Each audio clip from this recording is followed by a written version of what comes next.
Halo, bertemu kembali bersama saya Jaman di channel Jaman Tasik. Dan di video kali ini saya ingin sedikit membahas mengenai DTKS. Apakah itu DTKS dan seberapa pentingkah DTKS kaitannya dengan bantuan sosial dari pemerintah? Karena hampir semua bahasan mengenai bansos itu selalu dikaitkan dengan DTKS. Untuk Anda yang belum tahu DTKS atau bagaimana cara supaya Anda masuk ke dalam DTKS, Anda tepat sekali kalau menonton video ini, dan saya sarankan agar menonton video ini sampai selesai agar tidak ada salah paham. Baik, dan langsung saja kita ke pembahasan pokok mengenai DTKS. DTKS atau Data Terpadu Kesejahteraan Sosial adalah sistem data yang menampung jiwa, keluarga ataupun kelompok yang termasuk ke dalam kategori prasejahtera ataupun tidak mampu. Nah, ini mereka yang memerlukan bantuan ataupun pelayanan dari pemerintah. Kemudian DTKS ini tadi seberapa pentingkah untuk hubungannya dengan bansos atau bantuan sosial? Tadi bahwa DTKS ini merupakan data acuan yang digunakan oleh pemerintah ketika pemerintah akan memberikan atau menyalurkan bantuan kepada masyarakat. Nah, jadi kalau misalnya Anda tadi ingin termasuk kepada orang-orang yang menerima bantuan ataupun pelayanan dari pemerintah, Anda harus terdaftar di DTKS. Kemudian bagaimana caranya supaya Anda bisa masuk atau terdaftar ke dalam data DTKS?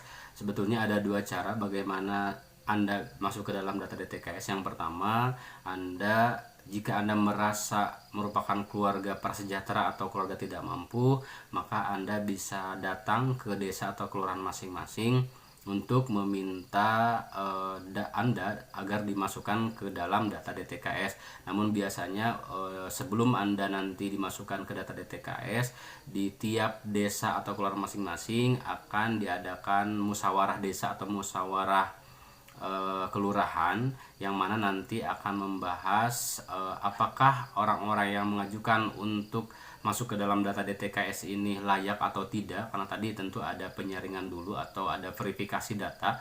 Kalau misalnya nanti dari hasil data musyawarah desa atau musyawarah kelurahan Anda layak untuk masuk ke dalam DTKS karena memenuhi kriteria, nanti pasti Anda akan dimasukkan ke dalam data DTKS. Kemudian cara yang kedua supaya Anda bisa terdaftar atau masuk ke dalam DTKS, Anda pun sebetulnya bisa melakukan secara mandiri melalui aplikasi Cek Bansos. Aplikasi Cek Bansos ini sudah ada di Play Store yang bisa Anda download.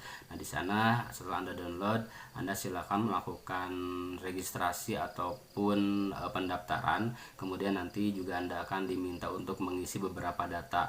Walaupun mungkin melalui data Cek Bansos ini akan sedikit memakan waktu yang cukup lama gitu ya, karena biasanya harus menunggu verifikasi dulu persetujuan apakah Anda bisa masuk atau tidak, kurang lebih dalam waktu 2 minggu.